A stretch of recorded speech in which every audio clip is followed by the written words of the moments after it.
편지 보고 있죠. 5가입니다. 나는 왜 확신이 없는가? 입니다.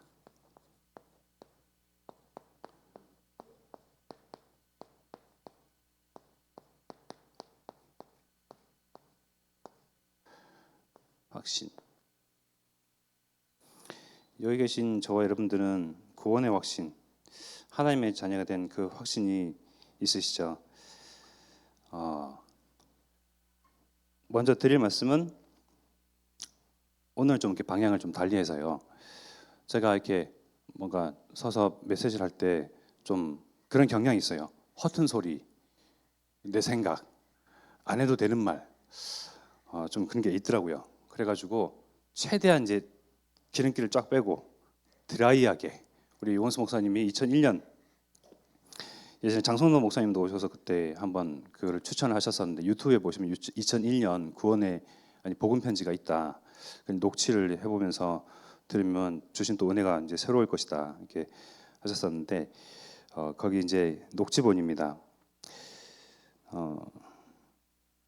제가 학교 다닐 때 어제도 이제 부교육자 수련회를 오랜만에 학교 저기 이제 덕평 갔다 왔죠. 갔다 와가지고 제가 많은 학우들 앞에서 기도를 할 일이 있었어요. 참, 그런 일이 없었어야 되는데 기도할 일이 있었거든요. 그럼 우리 교수님께서 교수님들이 좋아하시는 그 기도 내용이 있단 말이에요. 뭐 62가지, 뭐 777 기도의 내용들이 들어가 있어야 되잖아요. 근데 제가 이제 엉뚱하게도 제가 학생이고 아이들의 그 상태를 아니까요.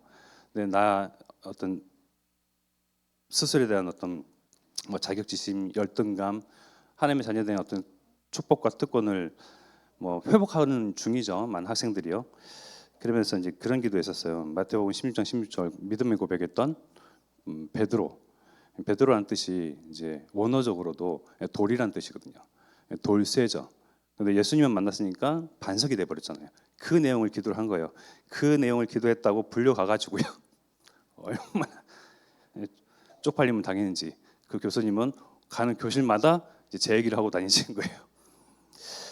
그런 가운데 나는 왜 이렇게 좀 뭐랄까 다른 안 좋은 부정적인 면에서 이상할까? 왜 일반적이지 못할까? 정상적이지 못할까? 저희 아버지가 좀 그런 경향이 좀 있으시더라고요. 근데 그런 가운데 이제 저를 그래도 이제 인정해 주신 분이 오수영 교수님이라고 있어요.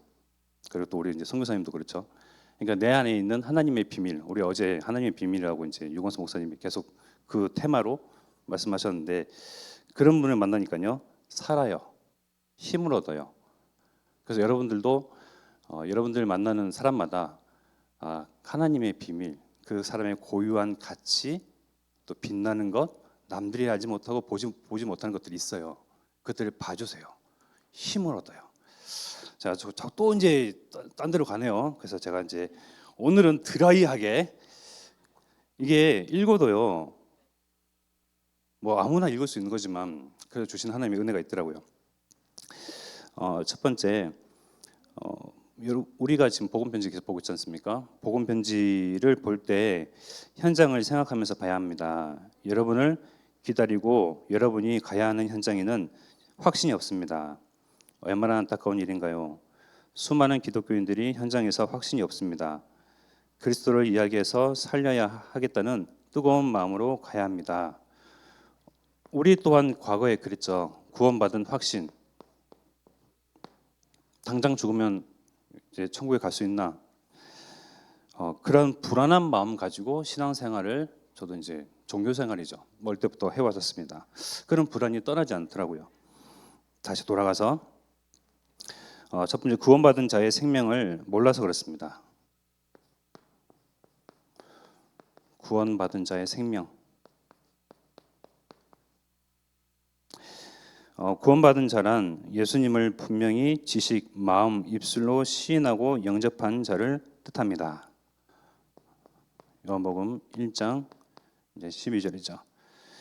영접하는 자, 곧 그 이름을 믿는 자들에게는 하나님의 자녀가 되는 권세를 주셨으니. 그리고 우리 또 볼 말씀은 요한계시록 3장 20절이네요. 볼지어다 내가 문 밖에 서서 두드리노니 누구든지 내 음성을 듣고 문을 열면 내가 그에게로 들어가 그와 더불어 먹고 그는 나와 더불어 먹으리라. 그리스도를 알고 영접한 자들, 우리가 하나님의 자녀가 되었다는 것은 천국만 가는 것이 아니죠. 그리스도께서 우리 안에서 더불어 살게 되는 것입니다. 이 부분은 거의 모르고 있습니다. 우리가 만나는 어떤 또 우리 업의 현장에 또 만남 속에 있는 종교 생활로 그치고 늘 불안을 안고 신앙생활 하시는 분들이 있죠. 그리고 예수 믿고 고생하다가 천국 가는 것이라고 생각하는데 그런 말은 이제 살 날이 얼마 남지 않는 사람에게 이제 하는 말입니다. 구원 얻고 생명을 받았다는 것은 하나님의 자녀가 되었고 그리스도와 함께 먹고 마시는 것입니다. 우리가 평상시에 누리고 있는 것이죠. 두 번째, 예수님만 모신 자는 자신의 능력과 전혀 상관관계없이 그 속에 성령이 주장하게 됩니다. 예수님을 우리의 주인으로 모신 자, 로마서 8장 2절의 말씀에 보면요, 이는 그리스도 예수 안에 있는 생명의 성령의 법이 죄와 사망의 법에서 너를 해방하였습니다.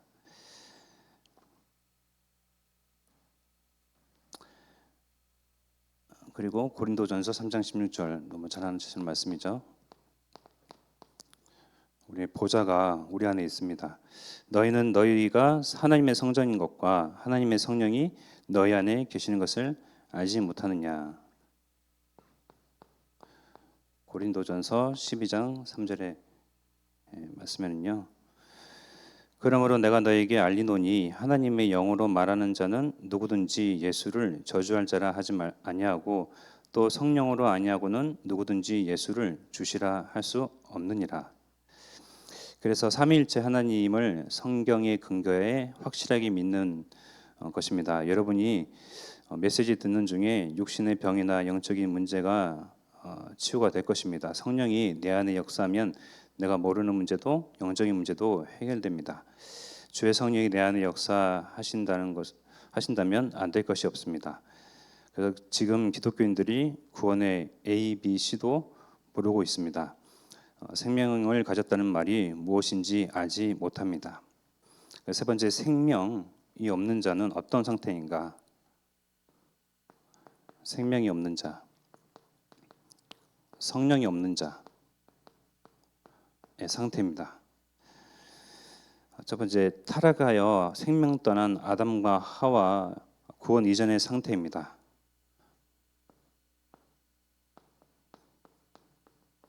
구원 이전의 상태.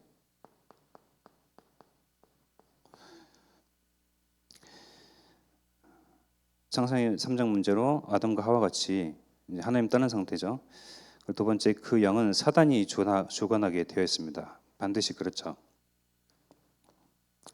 사단이 주관한다. 사단이 아비 노릇합니다. 주인 행세하고요, 왕 노릇하죠. 요한복음 8장 44절 말씀처럼 너희는 너희 아비 마귀에게서 났으니 너희 아비의 욕심대로 너희도 행하고자 하느니라. 그는 처음부터 살인한 자요 진리가 그 속에 없으므로 진리에 서지 못하고 거짓을 말할 때마다 제 것으로 말하나니 이는 그가 거짓말쟁이요 거짓의 아비가 되었습니다. 그리고 사도행전 10장 38절 말씀을 보면요, 모든 사람 이렇죠. 하나님이 나사렛 예수에게 성령과 능력을 기름 붓듯 하셨음에 그가 두루 다니시며 선한 일을 행하시고 마귀에게 눌린 모든 사람을 고치셨으니 이는 하나님이 함께 하셨습니다. 여기에서 우리가 해방된 것임을 설명해 줘야 됩니다. 그리고 많이 가져도 평안이 없습니다. 많이 가지면 평안할 거라고 생각하는데요.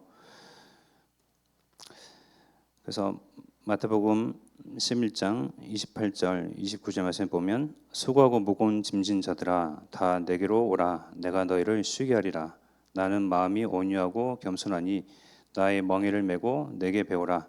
그리하면 너희 마음이 쉼을 얻으리니.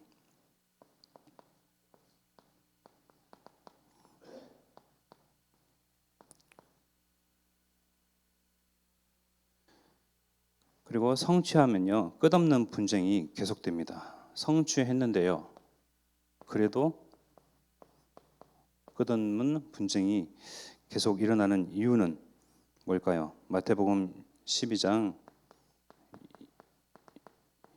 25절의 말씀을 보면요, 예수께서 그들의 생각을 아시고 이르시되 스스로 분쟁하는 나라마다 황폐하여질 것이요 스스로 분쟁하는 동네나 집마다 서지 못하리라. 참 비참한 인생이죠.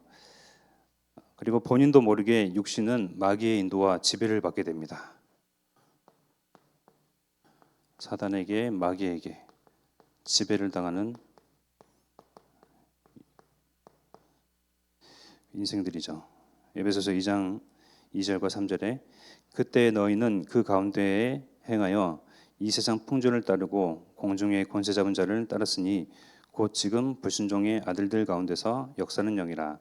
전에는 우리도 다 그 가운데서 우리 육체의 욕심을 따라 지내며 육체와 마음에 원하는 것을 하며 다른 이들과 같이 본질상 진노의 자녀이었더니. 그리고 때가 오면 육신의 병도 듭니다. 피해갈 수는 없는 거죠. 모든 사람에게요.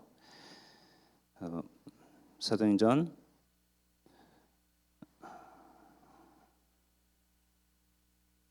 8장 4절에서 그리고 8절 말씀을 보면요, 그 흩어진 사람들이 두루 다니며 복음의 말씀을 전하세 빌립이 사마리아 성에 내려가 그리스도를 백성에게 전파하니 무리가 빌립의 말도 듣고 행하는 표적도 보고 한 마음으로 그가 하는 말을 따르더라. 많은 사람에게 붙었던 더러운 귀신들이 크게 소리를 지르며 나가고 또 많은 중풍병자와 못 걷는 사람이 나으니 그 성에 큰 기쁨이 있더라. 이게 이 당시 때 쓰여진 상황이지만 지금도 마찬가지죠. 그리고 정신과 마음도 시달리게 됩니다.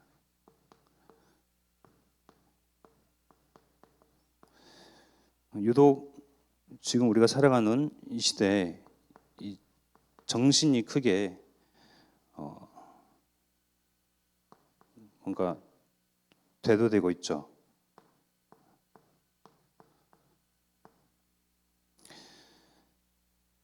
사도행전 16장 16절 18절 말씀 보면 우리가 기도하는 곳에 가다가 점치는 귀신 들린 여종 하나를 만나니 점으로 그 주인들에게 큰 이익을 주는 자라. 그가 바울과 우리를 따라와 소리질러 이르되 이 사람들은 지극히 높은 하나님의 종으로서 구원의 길을 너희에게 전하는 자라 하며 이같이 여러 날을 하는지라. 바울이 심히 기로하여 돌이켜 그 귀신에게 이르되 예수 그리스도의 이름으로 내가 네게 명하노니 그에게서 나오라 하니 귀신이 즉시 나오니라. 이 사람은 귀신이 들린 드러난 정신과 마음에 문제 있는 사람. 우리가 살고 있는 현장의 만남 속에 있는 사람들은 드러내지 않냐고 철저히 가면 속에 자기 정신의 문제, 마음의 그 문제들을 이제 감추고 있죠. 이 땅을 떠나서 이제 드디어 마지막에는 이제 지옥에 가게 되죠. 우리가 잘 알고 있는 부자와 나사로 이야기입니다. 누가복음 16장 19절에서 31절. 부자와 거지 이야기죠. 구원받은 자의 축복을 몰라서 그렇습니다. 구원받은 자에게는요, 축복이 있는데요, 축복을 누리지도 못하고 알지도 못하고 들어본 적도 없고요. 그냥 마냥 막연하게 하나님께서 복을 주실 것이다 라고 이렇게 신앙생활을 하고 있는 것이죠. 그 부분을 우리가 전달해야겠죠. 구원받은 자는 재앙과 보응의 조건인 바로 죄에서 해방됩니다. 구원받은 자의 최대 축복은 죄에서 구원받았다. 에베소서 2장 1절. 그는 허물과 죄로 죽었던 너희를 살리셨도다. 그리고 우리는 아담 때부터 이어져 내려오는 원죄에서, 내가 지은 죄, 자범죄에서 끊임없이 짓는 이 자범죄에서, 그리고 내가 짓지도 아니하는 조상의 죄에서 우리는 그리스도로 말미암아 구원받았습니다.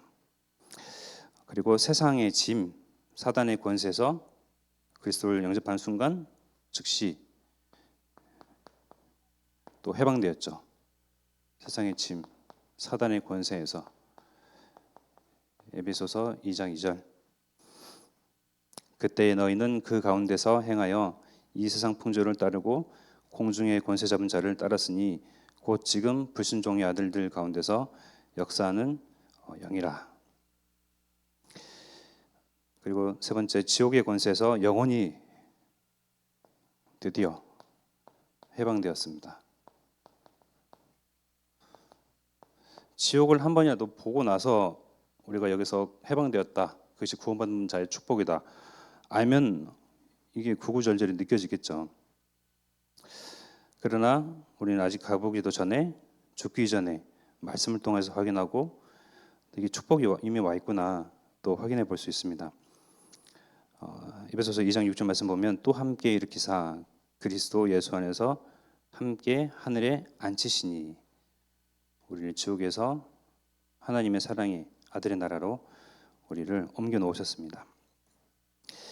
그리고 네 번째로, 구원받은 자는 이 땅에서 여러 세대의 증거를 보이게 됩니다.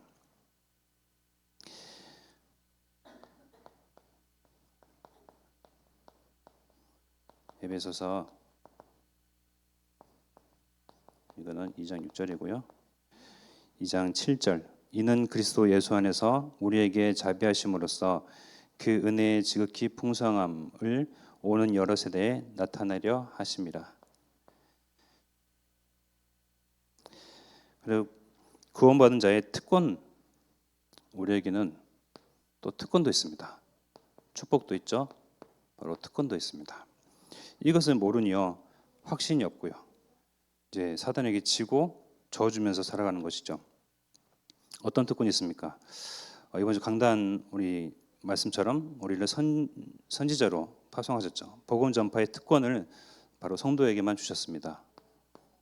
복음 전파요. 현장의 선교사로, 또 현장의 선지자로, 여러 나라의 선지자로 우리를 파송하셨습니다. 복음 가지고 세계를 정복할 특권을 우리에게 주신 것입니다. 세계 정복, 만화에서만 나올 법인데요. 그것이 아니라 이제 이게 영적인 실정이죠. 사단에게 다 장악되어 있는 이 세계를 그리스도 이름으로 정복할 특권을 우리 주셨습니다. 그리고 반석같이 우리를 만들고요, 또 교회를 세우게 하십니다.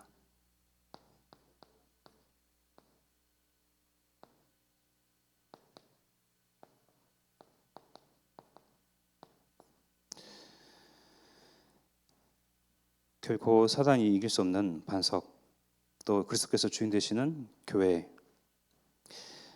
두 번째, 사단의 권세를 이길 특권을 성도에게만 주셨습니다.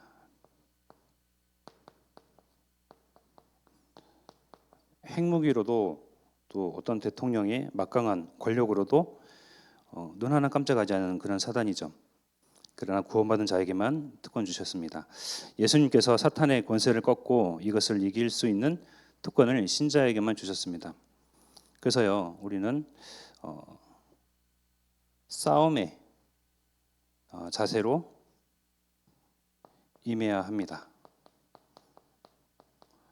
이제 육에 있는 그런 육신의 싸움이 아니죠. 영적인 싸움.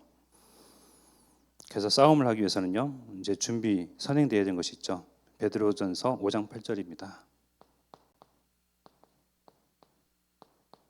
5장 8절 말씀해 보면요, 근신하라 깨어라 너희 대적 마귀가 우는 사자같이 두루 다니며 삼킬 자를 찾나니. 우리 표현을 하면 망대를 세우라.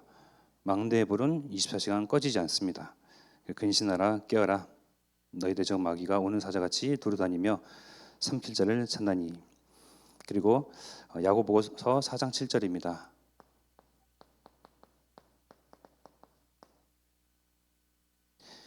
그런즉 너희는 하나님께 복종할지어다. 마귀를 대적하라. 그리하면 너희를 피하리라. 우리가 하나님 주인 삼고 하나님께 복종하면요, 그리고 마귀를 대적하라. 그리하면 너희를 피하리라. 하나님께 복종하는 자를 마귀는 이길 수가 없죠. 피합니다. 그리고 이 싸움 끝까지 임하는 자세가 필요합니다. 끝까지. 분명히 사단은 살아서 우리를 괴롭히죠. 또 우리의 신분, 특권 누리지 못하게 합니다.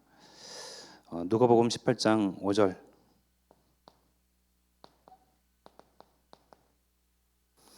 이 과부가 나를 번거롭게 하니 내가 그 원한을 풀어주리라. 그렇지 아니하면 늘 와서 나를 괴롭게 하리라 하였느니라. 정말 세계가 정복될 때까지, 허남 세계 호대보고 언약이 성취될 때까지, 우리가 천국 가는 그날까지 이 싸움은 계속되며 끝까지 임하는 자세가 필요합니다. 그리고 특권 세 번째는요, 기도응답의 특권을 성도에게만 주셨습니다.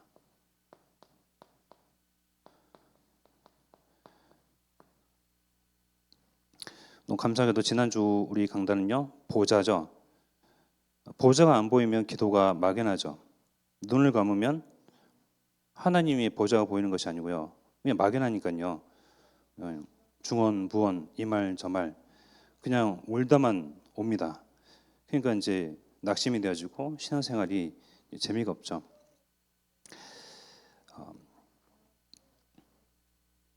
그래서 첫 번째, 불신자 세상 복은 하나님의 계획과 사단에게 주어진 운명 안에서 이루어진 것이다.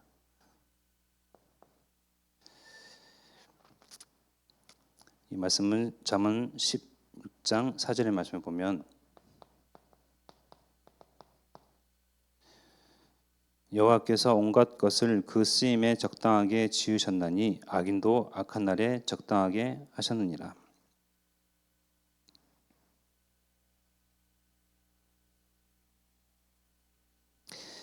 그리고 두 번째, 열쇠를 가져야 합니다. 기도응답 받기 위해서는 열쇠가 필요하죠. 바로 예수 그리스도라는 열쇠. 마태복음 28장 18절. 예수께서 나와 말씀하여 이르시되 하늘과 땅의 모든 권세를 내게 주셨으니, 바로 보좌에서 예수님에게 임한 하늘과 땅의 모든 권세를 내게 주셨으니 그러니 너희는 열쇠를 사용해라. 예수 그리스도 이름으로. 그 이름에 권세가 있습니다. 기도응답의 열쇠를 주셨습니다. 자녀이기 때문에 기도응답을 받을 수 있습니다. 우리는 하나님의 자녀입니다. 여기서 설명을 해줘야 합니다. 불신자도 기도응답을 받는 것이 문제입니다. 집 나가도 밥은 먹을 수 있습니다. 강도하고 살아도 잘 살 수가 있습니다. 그러나 당신은 하나님의 자녀임을 반드시 설명해야 합니다. 그 시간에 성령께서 강하게 역사하시는 것입니다. 여러분은 많이 들어도 은혜를 받는데 처음 받은 사람은 충격을 받을 것입니다. 시간이 지나고 나면 하나님이 크게 역사하셨음을 깨닫게 될 것입니다. 또 네 번째로 우리가 살펴볼 것은 구원받은 자 왜 확신이 없습니까? 구원받은 자의 삶의 방법을 몰라서 그렇습니다. 과연 구원받은 자는 어떻게 세상과 구분되고 구별되고 분별되게 살아야겠습니까? 먼저 불신자의 삶의 방법을 확인해 봐야겠습니다.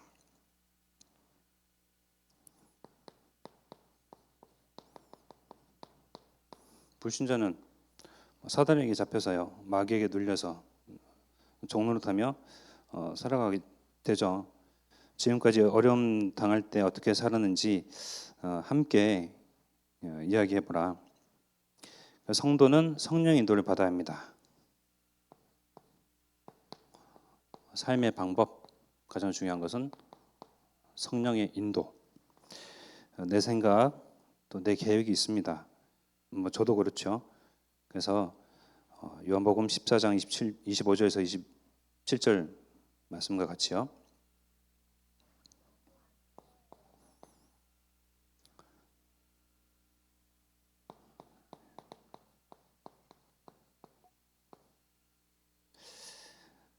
성령의 인도를 받아야 됩니다.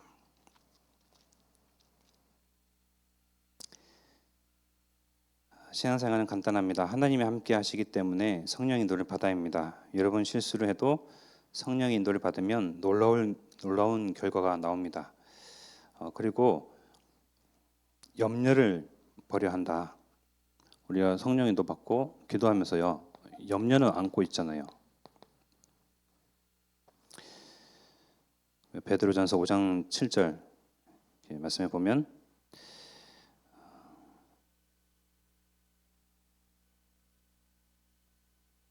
너희 염려를 다 주께 맡기라. 이는 그가 너희를 돌보심이라.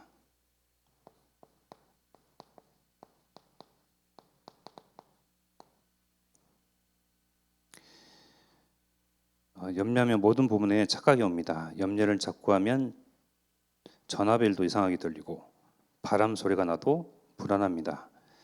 성경에 이상하게도 365번이나 염려하지 말라고 기록되어 있습니다.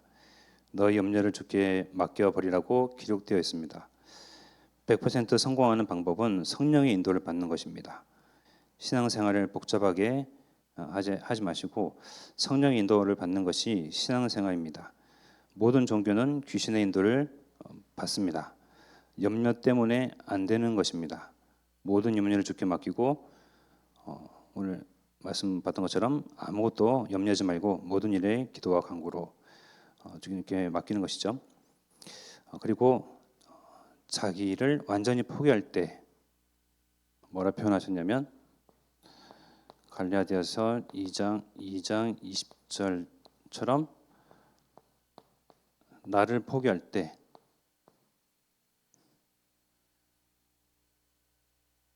내가 포기되어지지 않잖아요. 근데 참 기가 막히게 표현하셨는데요.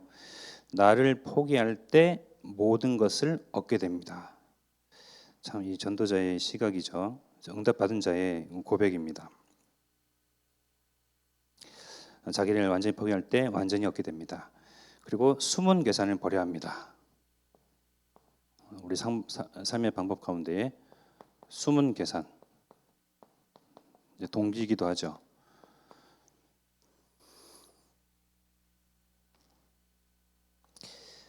이것은 승리한 후에 실패합니다. 왜냐하면 하나님의 영은 인간에게 속지 않기 때문입니다.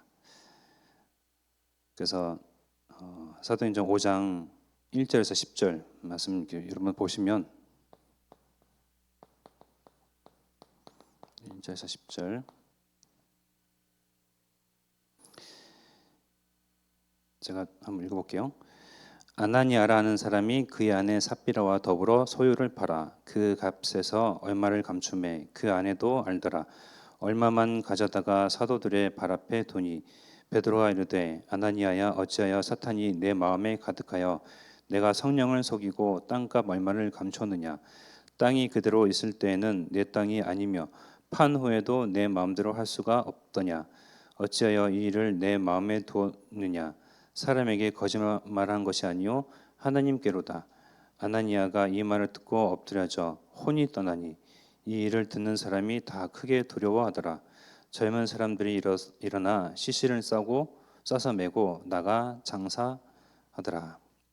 3시간쯤 지나 그의 아내가 그 일어난 일을 알지 못하고 들어오니 베드로가 이르되 그 땅 판값이 이것뿐이냐 내게 말하라 하니 이르되 예 이것뿐이라 하더라. 베드로가 이르되 너희가 어찌 함께 꾀하여 주의 영을 시험하려 하느냐. 보라 내 남편을 장사하고 오는 사람들의 발이 문 앞에 이르렀으니 또 너를 메어 내가리라 하니 곧 그가 베드로의 발 앞에 엎드려져 혼이 떠나는지라. 젊은 사람들이 들어와 죽은 것을 보고 메어다가 그의 남편 곁에 장사하니 11절까지 보면 온 교회와 이 일을 듣는 사람들이 다 크게 두려워하니라. 우리 하나님은 우리의 모든 것 알고 계시죠. 숨은 계산 동기까지도 아십니다. 그리고 성령 인도를 받으려면요.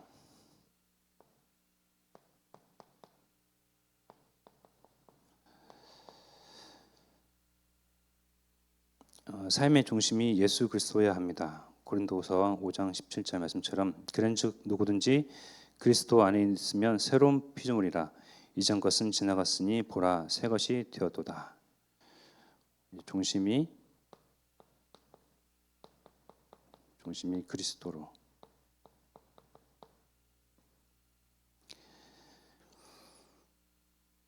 그런데 이러면 이상하게 일이 잘 되어집니다. 염려가 없어지고 문제가 와도 괜찮게 됩니다.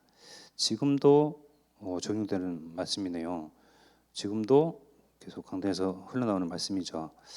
그리고 삶의 우선이 기도해야 합니다. 사도행전 16장 13절과 16절 말씀 보면 안식일에 우리가 기도할 곳이 있을까 하여 문 밖 강가에 나가 거기 앉아서 모인 여자들에게 말하는데 16절에 말씀 보면 우리가 기도하는 곳에 가다가 잠치는 귀신 들린 여종 하나를 만나니 점으로 그 주인들에게 큰 이익을 주는 자라.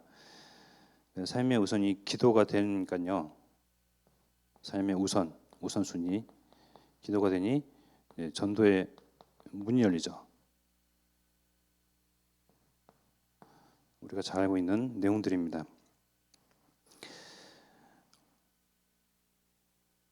그래서 다른 삶과 싸움도 되지 않고 기도가 되어질 것입니다. 세 번째, 삶의 전부가 복음 전파이어야 합니다. 사도행전 1장 8절처럼 삶의 전부가 복음 전파. 우리를 선지자로 부르셨습니다. 사도행전 1장 8절이죠. 이러면 성령의 인도를 받는 것입니다. 어떤 때는 복음 때문에 양보를 해야 합니다. 그리고 치유, 제사 문제가 있네요.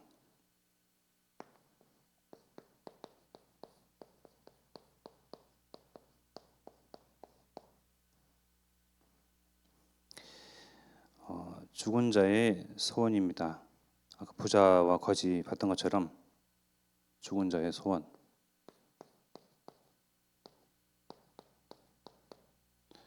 이제 죽으면 기회가 없죠. 아무리 또 자기는 여기 처지 지옥에 있어도 후대를 향한 또 소원이 있죠. 그러나 그 후대들에게도요.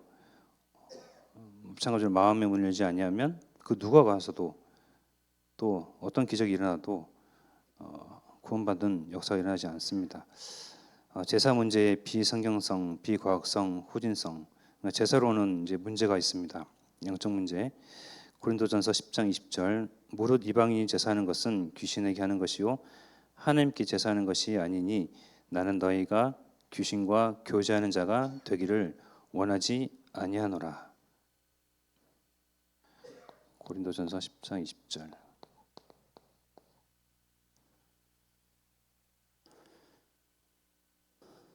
마태복음 12장 43절에서 45절의 말씀 보면 더러운 귀신이 사람에게서 나갔을 때에 물 없는 곳으로 다니며 쉬기를 구하되 쉴 곳을 얻지 못하고 이에 이르되 내가 나온 내 집으로 돌아가리라 하고 와 보니 그 집이 비고 청소되고 수리되었거늘 이에 가서 저보다 더 악한 귀신 7을 데리고 들어가서 거하니 그 사람의 나중 형편이 전보다 더욱 심하게 되느니라. 이 악한 세대가 또한 이렇게 되리라. 마태복음 12장 43절에서 45절.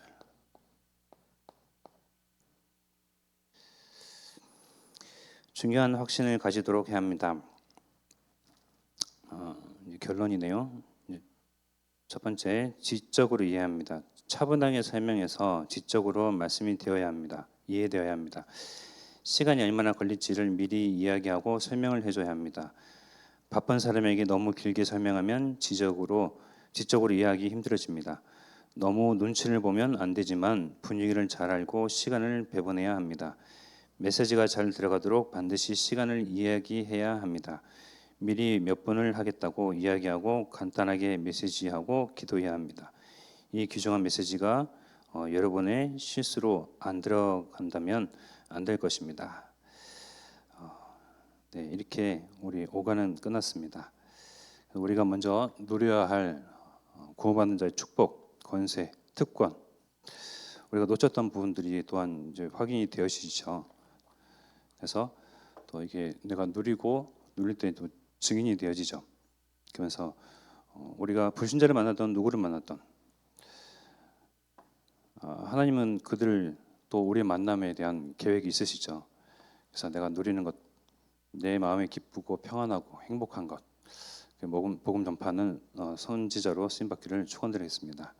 우리 마음과 정신과 생각 열심히 주신 말씀 붙잡고 합심하게 기도하겠습니다.